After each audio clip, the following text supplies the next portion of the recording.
Beno, orain ere pitu nire lagunak bidali didan puntuari erantzun behar diot, beraz, hauxe da. Etxetik irten dakon zer egin behar dezu, orain ere bazabitz adar jotzailezu.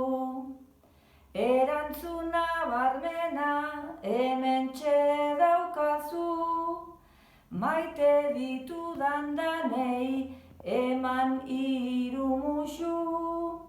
Tarnas pixka bat hartu ez da gutxi aizu, tarnas pixka bat hartu ez da gutxi aizu.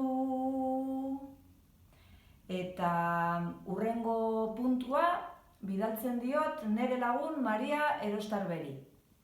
Hauxe da, Zuen auzoa zer da, tristeo